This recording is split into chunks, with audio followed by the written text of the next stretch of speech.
तुम्हाला एक गोष्ट सांग, दादाला शोभते का असा? दादाला शोभते काय म्हटलं? चार चौघात येऊन माणसा म्हणते, लाज काढते, काही काही अपशब्द बोलते, त्याला शोभते का? एका बहिणीला असं बोलणं शोभते काय? रायनच किती दिवस व 8-15 दिवस रायन. आता उद्या जर एखादा नवीन पाहुणा पाहायला पसंत आली तर तिसऱ्या दिवशी लग्न उरकून टाकता. तुम्ही जास्त दिवस ठेवणार आहे काय? तसे मी माय कामं करून जातो ना, बरेच तुमच्या हाताखालची कामं सावरून जातो मी. आणि एवढं तिथे येऊन मला रंगारंगाचं बोलायला लागते काय? तिकडे त्या कमला, ती काजल होती, एवढ्या जणांसमोर तुम्हाला बोलला. काय अवकात आहे तिची माझ्यासमोर बोलायची? नाही काय अवकात आहे म्हटलं? किती खाऊ घातलं त्यानं मला?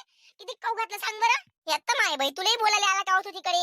आला काय म्हणजे आई? आलाच ना तुम्हाला बोलायला? किती रंगाचा बोलला त्याच्या बायकोला, तर असंच बोलते का चार चौघात?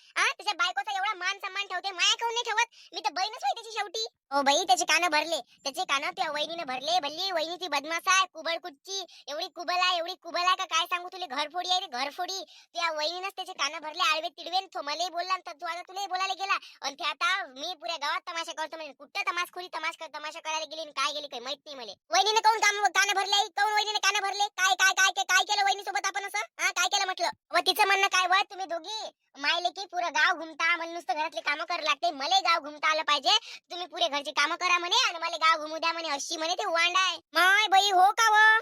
अशी म्हणे का वहिनी? तू किती कामं करतो? तू ठीक आहे म्हणा, पण मी किती कामं करतो बापा? लय कामं करतो ना, अशा कशा म्हणे वहिनी? अशा कशा म्हणे म्हटलं? काय माहित हवं, एवढी घरफोडी आहे. त्या भावाची कानं भरले ती ना, त्याचं किचक मिचक चालू होतं. एकामेकासोबत बाई. मी गेली तिथं तर मला बाई रंगारंगाचीच बोलली ते. घुबडीन न लावडीन न कैच्या कै, तुम्हाला मात चढला, तुम्ही लय हे आहे, तुम्ही तसं आहे, तुम्ही असं आहे, तुमची खानदान गेली आहे, काय रंगारंगाची बोलली ते. तुमच्या पोळी तर ढंग नाही म्हणे, पहिल्या घरी टिकली नाही म्हणे, पहिल्या नवऱ्याच्या घरी टिकली नाही म्हणे, आता काय मी दुसऱ्या घरी टिकते का नाही टिकत म्हणे, अशी एवढ्या रंगाची बोलली ते मला. माय बाई हो का बाई? आणि एवढं सर्व तुम्ही ऐकून घेतलं का बताल्यावानी? बोलली काऊन नाही तिले? माया पोरीले म्हणतं म्हणा, त्या भावाचं पाहिजे म्हणा, त्या बहिणीला पाहिजे म्हणा. आणि तू का मोठी सुग्रण आहे का म्हणा? सुग्रण असाले शहरात ग्राहाले गेल्यावर म्हणा मा पोराच्या हाताने सारी कामं करून घेते म्हणा. म्हटलं काऊन नाही आहे तिला असं? मोठा आहे तिचे. 2 दिवस झाले 3 दिवस झाले का भांडण, 2 दिवस झाले 3 दिवस झाले का भांडण. आणि निभवते तर निभवते अशी. मग काय बापा, काय पा लागते? अशी बोलते का आपल्याशिवाय गेली कोण? हिच्याशिवाय आपल्याला कोण? म्हणजे आपली कदर हिच्याशिवाय कोणी करतच नाही बा, अशासारखी वागते ते एकदम. मग देखाडा करते ते, देखाडा कराले. आता शांताबाईच्या घरी गेली असेल ते, हातचे 2 लावून तिथं शांताबाईच्या नजरेत आपल्याला पाळून टाकून. अशी बदमाश आहे ती, अशी कुबल आहे. तिला म्हटलं तू तमाशा नको करू म्हटलं, तमाशा करशील तर बॅग घेऊन निघ म्हटलं.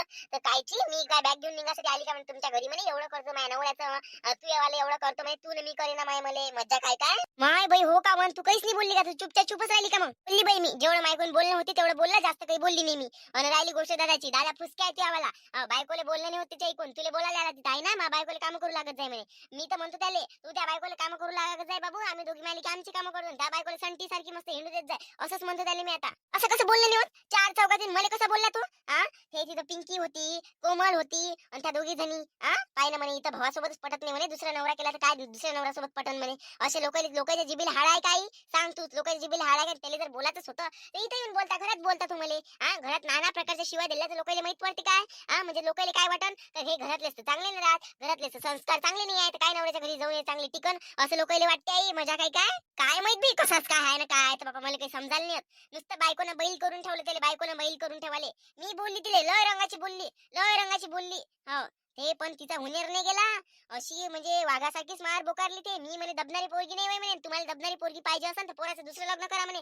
टकला आहे म्हणे, मी तरी चांगली भेटली म्हणे, सुग्रण म्हणे. आता जर तुम्ही पाहणार म्हणे टकल्यासाठी काही पोरगी नाही भेटत म्हणे. आता कशी म्हणे तुमच्या पोरीला पोरग नाही भेटून राहिलं म्हणे, काय सून भेटून म्हणे दुसरी म्हणे, अशी म्हणे बाई ती. माय बाई आई हो का हो बापा? हे किती टिकली असती नवऱ्याच्या घरी? आपला भाऊ होय तो टकला वय म्हणून ते टिकून तरी राहिली. त्याला टकला म्हणतं म्हणा, तो टकला वय म्हणून टिकून राहिली म्हणा. तू म्हणे तर कधीची पयाली असती म्हणा, मोठी सांगून राहिली. पैसा दिसते तिले महिन्याचा 50,000. म्हणजे माझ्या भावाच्या पैशावर प्रेम करते ती लबाड कुठची. लहानगी कुठे गेली ते सांग बरं? तिथे जाऊन कार तिच्या वरात कसं असते, घरफोड्या गोष्टी करत जाणं. शांताबाईच्या घराकडे गेली आहे, जाय बरं जराशी. जातोच तिकडे आता, चांगली कार तिची वरात कसं राहते घरफोड्या गोष्टी करणं. लय वांडा हाय बाई, दिसत नाही, वाटत नाही एवढी आहे ना, वाटत नाही बाई एवढी ती. वाटते का? आपल्यासोबत चांगली राहू पोराच्या कानं भरते मायावाला ते. मग भली बदमाश आहे ते. एखाद्या गरीबाची करायला लागत होती, पण ह्या शायनील नव्हतं करायला लागत. एखादी काही कुई अशी त्या हाताखाली त्या पायाखाली राहणारी करायला लागत होती, मग समजलं असतं. हो ना, तर तू मस्त उच्चीच्या उच्ची शिकली सवरली पोरगी पाहिजे होती तुला. घे ना मग आता. घेणं मला कोणत्या हक्काने बोलते? नाही कोणत्या हक्काने बोलते तू मला? त्यानं का मी आतापर्यंत केलं काय? काही नाही केलं काय म्हटलं काही? मी माझ्या पैशानं जगून राहिली आतापर्यंत, कामाला जाऊ मी कुत्र्यासारखा धाव पैसा कमावला. आणि तो कोणत्या गोष्टी सांगतो मला, कोणत्या गोष्टी शिकवतो मला? काय हक्क पडते मला येऊन बोलायचा शाळेचा? आता बोलला तर बोलला, याच्या बातम्या सहन नाही करून सांगून राहिली. ते सोड, आपलं सोड, पहिले ते लावडीन कुठे गेली पाय, पहिले जाय बरं. जातो. शांतताई, शांतताई, तुम्ही तरी समजदार आहात ना? माझ्या सासूला प्लीज समजावून सांगा, कुठच्या कुठे काही पण बोलते. अहो फक्त मी कामासाठी माझ्या यांना दोन शब्द सांगणार होते, तर त्यांनी माझं खानदान काढलं. बरं, नवरा बायकोचं भांडण चालू होतं, नवरा बायकोचं कितीही भांडण झालं तरी एकच होते ना. तर नवरा बायकोच्या भांडणात कशाला मध्ये बोलायचं? त्या बोलल्यामध्ये आणि मला पण खूप वाईट वाईट बोलल्या. मला सहन नाही झालं, मी पण त्यांना वाईट वाईट बोलले. थोडं त्यांना समजावून सांगायचं शांताबाई, मला खरंच खूपच वाईट बोलतात त्या मला सहन नाही होत इतकं. माय बाई, हो काय, रडू नको रडू नको. काय वाईट बोलली का की? वाईट म्हणजे हेच हेच तुला समजत नाही, नवऱ्याची कानं भरून देतं, तुझे खानदान चांगलं नाही आहे, जास्त माजली तू, शिनालपणा करतो, असे खूप वाईट शब्दात त्यांनी माझा अपमान केला. काय सांगू मी तुम्हाला? हे तर मायले कालेल्या का केन तरी कायले बोला बापा. बाई जाऊ दे, माय समजून घेत जाय, समजून घेत जाय. हा, अन होतच असते नवरा बायको घरात, एवढे जण घरात राहिल्यावर भांडायला लागतच असते. तू काही जास्त टेन्शन घेऊ नको. आम्ही समजून सांगतो तिले, का सुनील जास्त बोलत नको जात जो म्हणतो. कायसाठी झालं बाई भांडण? पण भांडण कायसाठी झालं काकू? भांडण फक्त आणि फक्त कामासाठी झालं. बघा ह्या काय करते माहित आहे का? दोघी मायले की सकाळी चहा पिते, जेवण करते आणि जो घुमाले चालले जाते, लवकर घरी वापस येते. ठीक आहे, मी म्हणते तुम्ही तुमचे ते कामं करून घ्या. अख्ख्या घरातली कामं मला करावं लागते, अख्ख्या घरातले सगळे. मला ते कामच 3 वाजेपर्यंत पुरते, मी पूर्ण थकून जाते. आता एवढे जण घरात असल्यावर थोडं थोडं काम करू लागलं तर काय होते? ठीक आहे, मी समजून घेते का त्यांचं लग्न होणार आहे, त्यांना नंतर वेळ नाही भेटणार आहे, त्यांना घरी जाऊन कामच करावे लागणार, मी ते पण समजून घेते. पण त्या काय करते ना, मला रंगारंगाचे बोलून बसतात. आता ठीक आहे, सांगितलं असतं का तिला बाई 2 महिन्यांना तिच्या सासरीच जावं लागते, तर तिला नको करू देऊ काम, नाही करू देत तिला काम, असं की थोडं समजून सांगितलं असतं तर मी समजले पण असते. पण नाही का, मला समजूनच नाही घेत ते समजून घ्यायला. बस तेवढ्याच्या गोष्टीचं एवढं मोठं केलं आणि मला खूप रंगारंगाचे बोलल्या. मला म्हणाल्या की बॅग घेऊन घरी चालली जाय, तमाशा नको दाखवू इथं लोकांना. घे व माय, नुसतं कामासाठीच बदल झाला नाही हो बाई. हो ना ताई, नुसतं कामासाठी बदल झाला. काय सांगू तुम्हाला, नुसतं कामासाठी. आणि हे माझी इच्छा, हे आता मला सांगा, माझा भाऊ प्रायव्हेट जॉब करते आणि हे सरकारी जॉबवर आहे. यांना 50,000 रुपये पेमेंट आहे आणि माझ्या भावाला फक्त आणि फक्त 15,000 रुपये पेमेंट आहे. तर यांच्याकडे पैसे राहणार ना, तर ते काय म्हणे, माझ्या भावाला पैसे मागितले तर त्याने सहज म्हटलं, भाऊजी तुम्हाला 50,000 रुपये महिना येते तर तू कुठे गेला बा, असं सहज म्हटलं. तर माझी खानदान चांगली नाही आहे, लोफर खानदान आहे, असं इतक्या रंगाचं का बोलायला लागते सांगा बरं मला. म्हणजे हे बोलते तर मी सहन करू आम्ही, आणि मी बोलले तर हे सहन का बरं नाही करत? मग मग कशाला एवढ्या खालच्या पद्धतीचं बोलायचं कोणाला?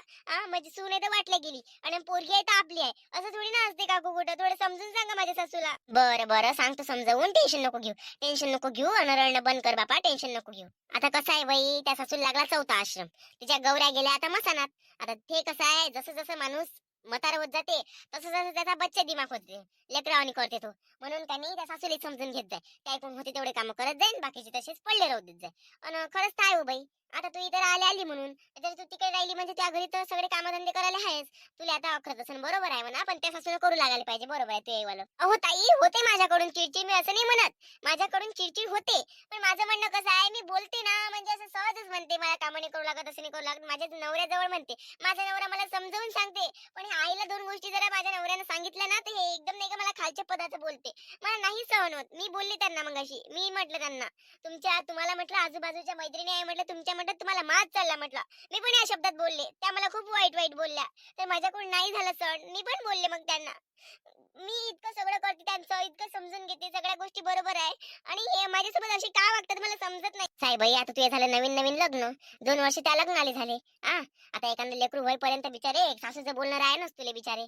आता आम्ही किती समजावून सांगू बापा. जर आम्ही त्या घरात बोललो तर तिच्यासोबत आमचं वाईट पण येन, आणि नाही तर मग त्यासोबत आमचं वाईट पण येन. म्हणून आम्हाला कोणासोबत वाईट पण आणायचं नाहीये. म्हणून बाई तिले आम्ही तर समजावून सांगण्याचा प्रयत्न करूच, पण आम्ही तुलाही समजावून सांगतो बेटा, का सासू किती काही बोलली तर आपण चुपचाप राहायचं, आपल्या इथून होते तेवढे कामं करायचे, बाकीचे पडले राहू द्यायचे, असं माहिती तुला म्हणणं होय. आणि सासू काही झगडा भांडण करू नका, शेवटी तुम्हाला एकाचं एकच वाच आहे, आणि तुम्ही जर शेवटी तुम्ही एकाच्या एकच वाण घरच्या आहे तर, आणि आमच्यासोबत जर तुमचा वैरपणा आला तर शेवटी शेवटावर जाते वैरपणा. म्हणून सांगून राहिली बाई, जसं निभवलं जाते तसं निभव मा. हो ताई, मी पूर्ण प्रयत्न करते निभवण्याचा, पण कधी कधी नाही का मला त्रास होते, तर मग मला पण त्रास होते ना कामाचा, मला पण माझं पाहावं लागते, त्यामुळे होत आहे. नाही तर बाकी काही हरकत नाही मला. बरं बरं, टेन्शन नको घेऊ, जाऊ दे, रडणं बंद कर. सासू वय व माया, आता सासू वय, जाऊ दे, सासू म्हणून सोडून दे. आम्ही समजावून सांगतो तिला थोडंसं, आणि थोडंसं त्या नवऱ्याला समजावून सांगतो आम्ही, असं कसं बोलणार आहे तिथं, आणि असं वाटलं गेली म्हणजे तुझा भाव नको करत जाऊ, हे सांगतो त्या सासूले, कसं राहते तुझा भाव करणं. तर सांगतो बाई बरोबर समजावून. हो काकू, खरंच सांगा, नक्की सांगा. त्या म्हणत होत्या लोकांना तमाशा नको दाखवू म्हणे, शांताबाई जवळ जाऊन तुम्हाला वैरपणा आणशील म्हणे, शांताबाईच्या नजरेत मला पाडशील म्हणे, अशा तशा म्हणे त्या. मी म्हटलं तर, पण मी आले पण नसते, मी बाहेर आणले पण नसते गोष्टी, पण त्या मला बोलल्या झाल्याच इतक्या वाईट का माझ्याकडून सहन नाही झालं आणि मी तुमच्यापर्यंत आले. आता याच्या आधी आली का मी कधी नाही आले. तुला म्हणे तमाशा दाखवायचा सवय आहे म्हणे, जाय म्हणे तू तमाशा दाखवायला म्हणे, अशा म्हणे त्या. तर थोडं समजून घे जा त्यांना पण आणि मला पण. बरं बरं, टेन्शन नको घेऊ मा, टेन्शन नको घेऊ प्रिया, तू टेन्शन नको घेऊ.